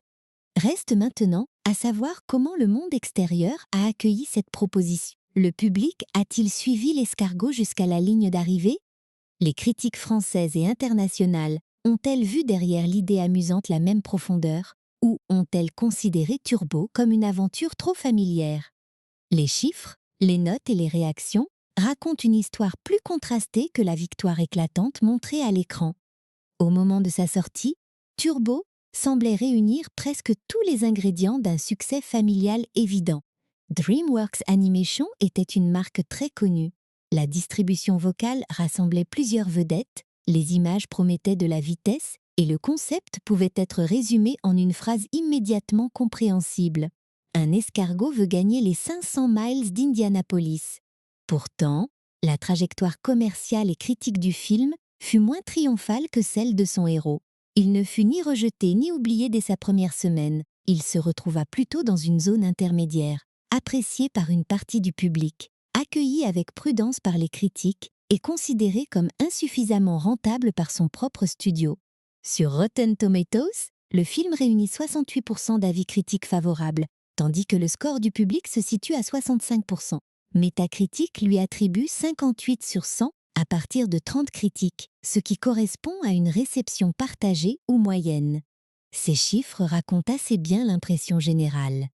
Beaucoup de journalistes reconnaissent l'énergie visuelle, la sympathie des personnages et l'efficacité de la course finale. Mais plusieurs estiment aussi que l'histoire de l'outsider suit une route déjà très fréquentée. L'idée de départ est originale. La structure, elle, paraît familière. Un rêveur incompris reçoit une chance extraordinaire, rencontre une idole décevante, apprend à compter sur son équipe et triomphe après avoir perdu son principal avantage. Cette familiarité n'est pas forcément un défaut pour un film destiné aux familles. Les récits sportifs utilisent souvent des étapes connues parce que leur plaisir vient moins de la surprise absolue que de la manière dont elles sont rejouées. On sait que l'outsider aura probablement son moment de gloire. La vraie question devient alors, aura-t-on envie de l'accompagner jusqu'à ce moment? Sur ce point, même plusieurs critiques réservées ont reconnu que Turbo restait vivant, coloré et facile à suivre. Le film ne révolutionne pas l'animation, mais il sait construire une montée régulière vers un final dont l'échelle dépasse largement celle de son petit héros. En France, l'accueil apparaît légèrement plus chaleureux du côté des spectateurs que de la presse. Allociné affiche une moyenne de 3,2 sur 5 pour 13 critiques professionnelles et de 3,5 sur 5 pour plusieurs milliers de notes du public. Cette différence est intéressante. Les journalistes se montrent souvent plus sensibles à la répétition des formules narratives, tandis que les familles jugent aussi le rythme, l'humour, la clarté et le plaisir partagé entre adultes et enfants. Turbo fonctionne précisément sur ce terrain. Il propose des gags immédiats pour les plus jeunes, des références automobiles pour les adultes et un message suffisamment simple pour être compris sans longue explication. Le film attire 2 441 677 spectateurs dans les salles françaises. Pour un long métrage d'animation qui ne repose pas sur une franchise déjà installée, ce résultat représente une présence réelle. Des millions de personnes ont donc découvert Turbo sur grand écran en France, souvent pendant les vacances d'automne. Ce chiffre rappelle qu'un film peut laisser une empreinte familiale même lorsqu'il n'est pas considéré comme un phénomène culturel majeur. Une génération d'enfants a connu ces escargots non pas à travers les bilans financiers du studio, mais par une séance de cinéma, un DVD, une diffusion télévisée ou une plateforme quelques années plus tard. À l'échelle mondiale, Turbo rapporte environ 282,6 millions de dollars. Un peu plus de 83 millions viennent des États-Unis et du Canada, tandis qu'environ 199,5 millions sont gagnés sur les autres marchés. Cette répartition montre que l'aventure a davantage compté sur le public international que sur son territoire d'origine.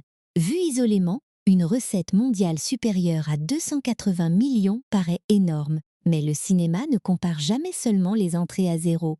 Il les compare au coût du film, à la publicité, à la part conservée par les exploitants et aux attentes placées dans la marque. Le budget de production annoncé tourne autour de 135 millions de dollars.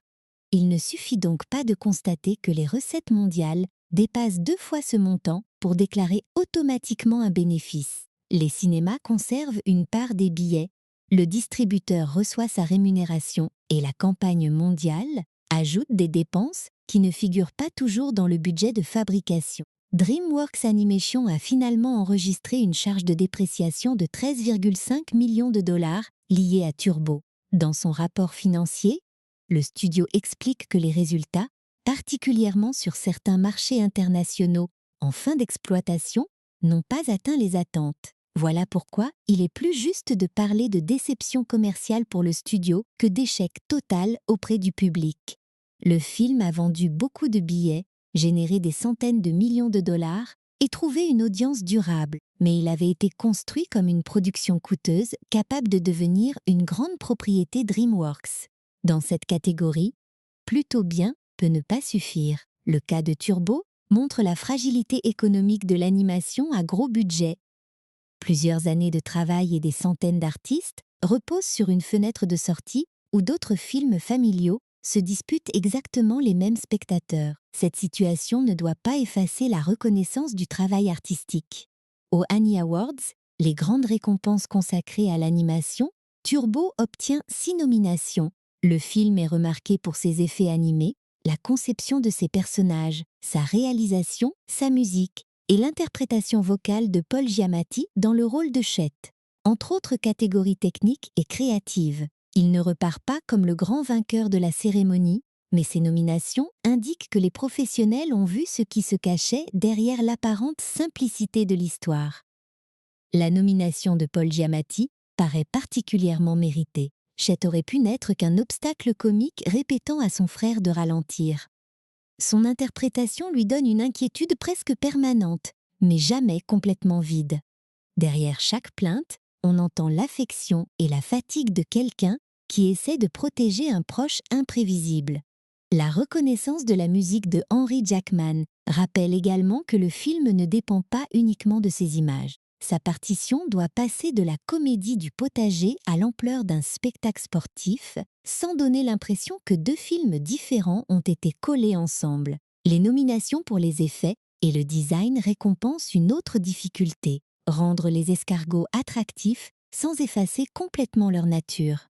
Les corps restent souples, Les antennes servent d'outils expressifs et les coquilles deviennent des costumes automobiles. Le travail visuel doit être assez détaillé pour supporter le grand écran, mais assez clair pour qu'un enfant identifie immédiatement chaque membre de l'équipe. Cette lisibilité paraît évidente une fois le film terminé. Elle représente pourtant des milliers de décisions sur les formes, les matières, les couleurs, les mouvements et le cadrage. Turbo a aussi bénéficié de plusieurs objets et produits dérivés, comme beaucoup de grandes sorties animées. Un jeu vidéo, Turbo, Super Stunt Squad, reprend l'univers sous la forme de défis et d'acrobaties. Le résultat n'a pas obtenu la même bienveillance que le film auprès de la critique vidéoludique, mais il montre la volonté de transformer l'idée en franchise plus large. Une application de course sur mobile a également permis aux joueurs de contrôler les escargots dans des compétitions rapides. Ces extensions étaient importantes en 2013, à une époque où les studios cherchaient déjà à faire vivre leurs personnages bien au-delà de la salle. L'héritage le plus significatif ne vient pourtant pas d'un jeu, mais de la télévision en ligne. Le 24 décembre 2013, quelques mois seulement après la sortie du film, Turbo Fast arrive sur Netflix. Cette série devient la première création originale de la plateforme destinée aux enfants. Ce statut lui donne une place particulière dans l'histoire du streaming, bien plus grande que ce que son intrigue, légère, pourrait laisser imaginer. Aujourd'hui, les séries familiales originales sur les plateformes paraissent normales. À l'époque, ce modèle était encore en train de se construire. Turbo Fast reprend le héros et son équipe dans des aventures plus courtes, plus exagérées et moins liées au réalisme de l'Indy 500. DreamWorks présente la série sur 3 saisons. L'animation adopte une approche différente du long métrage, plus stylisée et adaptée à un rythme télévisuel. Ce changement permet d'agrandir l'univers sans essayer de reproduire à chaque épisode la coûteuse précision visuelle du cinéma. Les personnages peuvent voyager, affronter de nouveaux adversaires et participer à des épreuves de plus en plus extravagantes. La série modifie aussi une partie de la distribution vocale originale. Elle conserve l'identité des personnages, mais ne dépend plus entièrement des vedettes du film. C'est souvent une étape décisive pour une franchise animée. Elle doit prouver que son monde peut vivre sans que chaque apparition repose sur le prestige du casting de cinéma. Turbo Fast offre davantage de temps aux membres secondaires de l'équipe, dont les personnalités n'avaient été qu'esquissées dans le long métrage. Pour certains jeunes spectateurs, cette version télévisée est même devenue leur principal contact avec l'univers. Son importance industrielle dépasse donc sa popularité immédiate. Turbo a servi de point de départ à une collaboration beaucoup plus large entre DreamWorks Animation et Netflix dans les programmes destinés aux enfants et aux familles. D'autres personnages du studio ont ensuite trouvé une seconde vie sous forme de série. L'escargot qui voulait ouvrir une voie impossible à Indianapolis a, d'une manière assez amusante, contribué à ouvrir une nouvelle voie de diffusion pour son studio. Dans la filmographie de DreamWorks, Turbo occupe une position curieuse. Il n'a pas la puissance de marque de Shrek, Madagascar, Kung Fu Panda ou Dragon. Il ne possède pas non plus la réputation artistique que certains spectateurs accordent aux œuvres les plus ambitieuses du studio. Il arrive entre des productions très visibles et peut facilement être rangé dans la catégorie des aventures familiales agréables, que l'on revoit avec nostalgie sans toujours se souvenir de l'année exacte de leur sortie. Mais cette place modeste ne signifie pas qu'il n'a rien apporté. Le film montre d'abord la capacité de DreamWorks à construire un spectacle entier à partir d'une opposition très simple. Lent contre rapide, jardin contre circuit, prudence contre ambition, petit corps contre décor gigantesque. Presque chaque idée visuelle et émotionnelle découle de ces contrastes. Le résultat n'est peut-être pas aussi surprenant dans son scénario que dans son concept, mais il possède une cohérence claire. Même les éléments les plus commerciaux, comme les coquilles personnalisées ou les chansons populaires, participent à l'identité du monde. Il rappelle aussi que l'originalité d'un film ne garantit pas une originalité totale de narration. Un escargot aux 500 miles d'Indianapolis, personne ne l'avait vraiment vu ainsi. Un héros incompris qui apprend à croire en lui grâce à une équipe, en revanche, appartient à une longue tradition. Certains spectateurs verront là une faiblesse. D'autres y trouveront précisément le confort du film. Turbo prend une structure connue et lui donne une carrosserie inattendue. Ce qui explique peut-être sa survie discrète, c'est aussi sa facilité d'accès. Il n'exige aucune connaissance de la course automobile, aucune familiarité avec une saga et presque aucune explication préalable. Un enfant peut entrer dans l'histoire par les couleurs et les poursuites. Un adulte peut y reconnaître les tensions entre ambition et responsabilité. Un amateur d'automobile peut apprécier les détails d'Indianapolis, tandis qu'un spectateur, qui ne distingue pas une monoplace d'une voiture ordinaire, comprend tout de même le danger. Cette simplicité permet au film de circuler facilement d'une génération à l'autre, même lorsqu'il n'occupe plus le centre de l'actualité. Avec le temps, son message reste probablement sa partie la plus solide. Le film ne demande pas au public de croire que chaque rêve se réalisera exactement comme prévu. Il montre que le désir de changer commence souvent avant que l'épreuve existe. Théo était déjà turbo lorsqu'il s'entraînait seul, bien avant l'accident. Sa vitesse rend le rêve visible aux autres, mais sa persévérance le rend véritablement sien. Lorsqu'il perd son pouvoir, il ne perd pas la personne qu'il avait choisi de devenir. Échette, Tito, Angelo, ainsi que l'équipe rappellent qu'aucune réussite n'est entièrement solitaire. Le rêveur a besoin de quelqu'un qui l'encourage, mais aussi de quelqu'un qui voit les dangers qu'il refuse parfois de regarder. Le réaliste, lui, a besoin d'apprendre que protéger une personne ne signifie pas réduire sa vie à ce qui paraît sûr. Turbo trouve son équilibre lorsque ces deux forces cessent de se combattre et commencent à travailler ensemble. Plus de 10 ans après sa sortie, le film n'est peut-être pas le premier titre cité lorsqu'on demande quel est le meilleur DreamWorks. Ce n'est pas grave. Toutes les œuvres n'ont pas besoin d'être considérées comme des chefs-d'œuvre pour conserver une valeur. Turbo reste une aventure lumineuse, techniquement ambitieuse et portée par une idée que l'on comprend à n'importe quel âge. Le monde adore expliquer aux plus petits pourquoi leur place est déjà fixée. Théo répond à cette idée de la seule manière qu'il connaît. Il avance, d'abord trop lentement pour être remarqué, puis trop vite pour être ignoré, et enfin assez courageusement pour que la vitesse ne compte plus. C'est là que l'escargot gagne vraiment. Pas seulement lorsqu'il franchit la ligne avant Guy Lagagne, mais lorsqu'il cesse de demander au monde la permission d'être turbo.